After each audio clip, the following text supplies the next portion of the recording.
Today's video is brought to you by Epidemic Sound.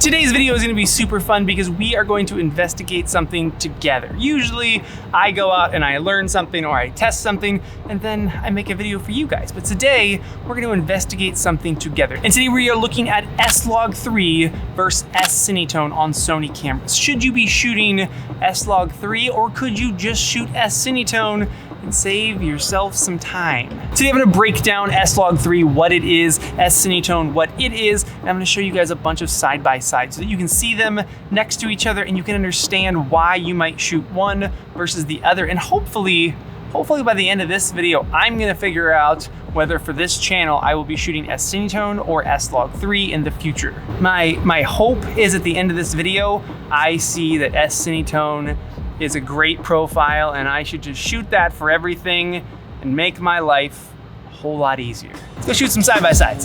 Yep.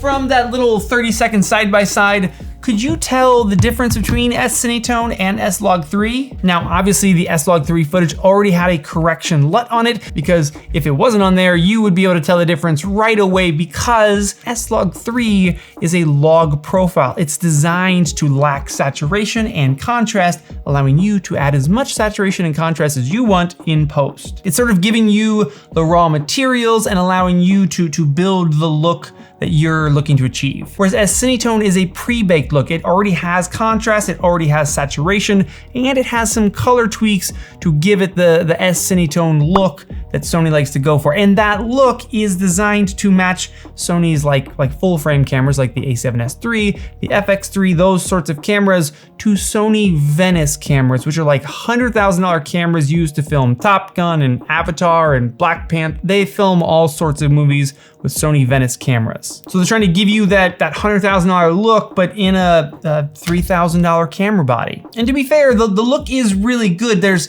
pros and cons though to shooting SLOG3 versus shooting S-Cinetone. Today we're taking a look at three things. The first is dynamic range. Now there's a big gap between SLOG3 and S-Cinetone when it comes to dynamic range. In the FX3, A7S III, I guess Sony ZV-E1 realm now because they all share the same sensor, those cameras shooting in SLOG3 can get 14 stops of dynamic range. But in S-Cinetone, because we have contrast and saturation baked in already, it's already a pre-baked look from Sony, we drop down to 11 stops of dynamic range. So that's probably gonna be the biggest difference that we can look at from S-Cinetone to SLOG3 is dynamic range. And in situations that require a lot of dynamic range, maybe a backlit scenario, maybe your subject is indoors, there's a window behind them, you're going to want to shoot in SLOG3 to get the most dynamic range possible out of your camera's sensor. But the second thing to think of is Sony cameras dual native ISO. And what dual native ISO is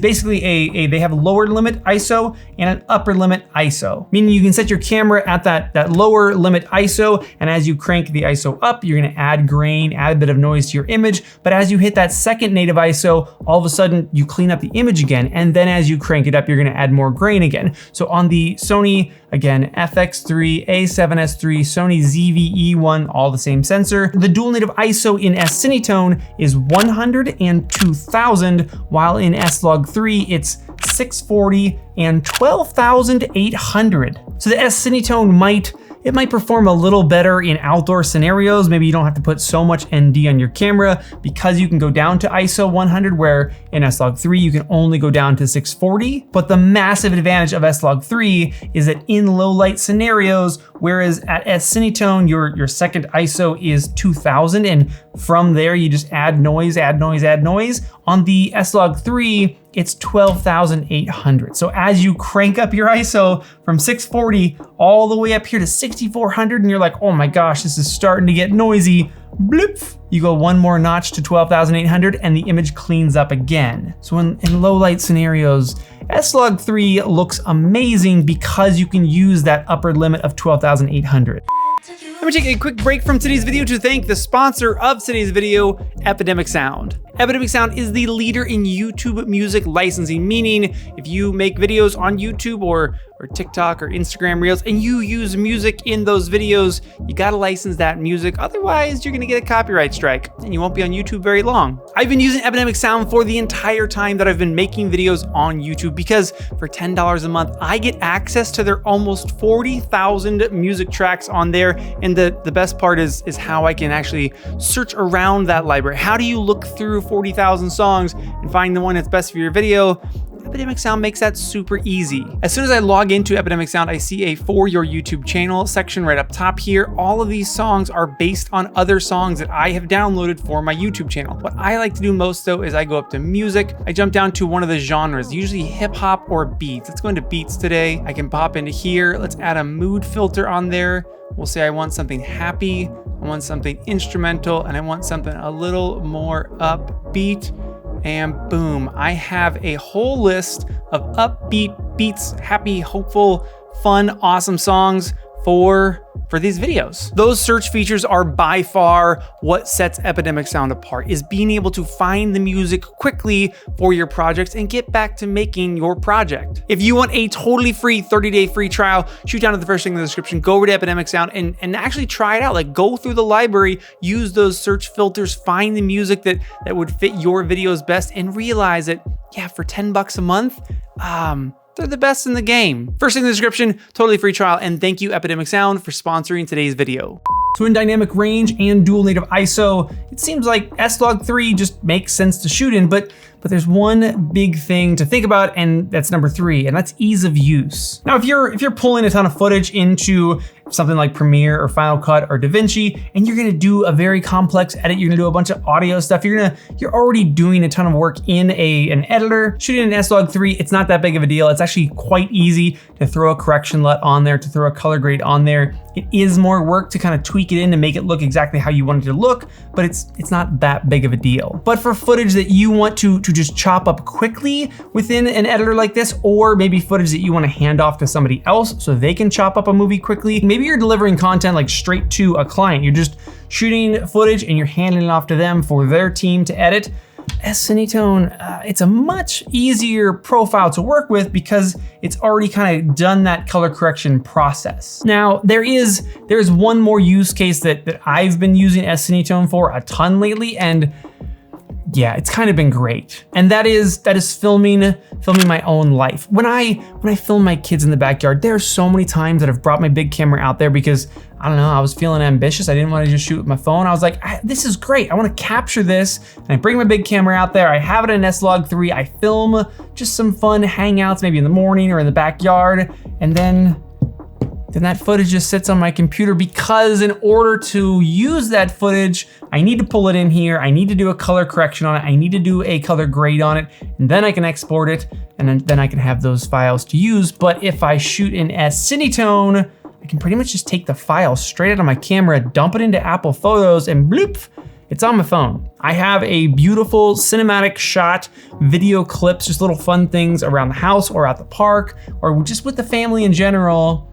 And yeah, they're kind of done. Like, I could for sure get picky and go in and like color grade them and make them look even better, but they're pretty good straight out of camera with S-Cinetone. So the whole thesis of this S-Cinetone versus S-Log3 video is basically S-Log3 gives you a really wide gamut of possibilities or directions that you can go with that footage. You can take that S-Log3 footage, you can make this look over here or this look way over here, and anything in between. S-Cinetone, it really hones you into a starting point and it says, hey, here's the S-Cinetone look. You still have a lot of flexibility in moving those colors around, but you're starting from that spot. And because you started in a certain spot, you do have a little bit less dynamic range in S-Cinetone. That's That's the thesis of this video. Could you tell the difference though? When they were side by side and it wasn't a super high contrast scenario, could you tell the difference between S-Log3 and S-Cinetone? I'm not sure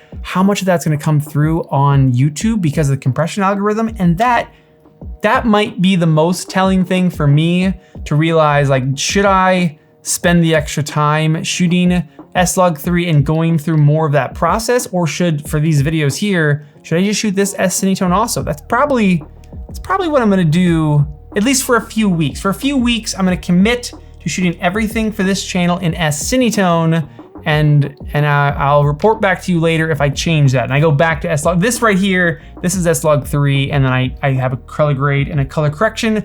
It's very quick and easy because this is always the same lighting situation. But when I go out, it's a little trickier to film S-Log3. Yeah, the debate rages on between S-Log3 and S-Cinetone. I think they're both so good. I wish there was like some world where S-Cinetone still had my 14 stops of dynamic range. If that was the case, I would just shoot that all the time. But those 3 extra stops of dynamic range in certain situations, you're for sure gonna see it. And I'll switch this. I'll switch this to S-Cinetone.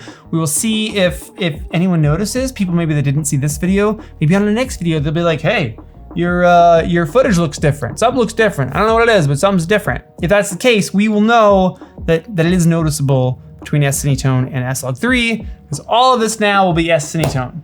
All right, I'll see you guys soon.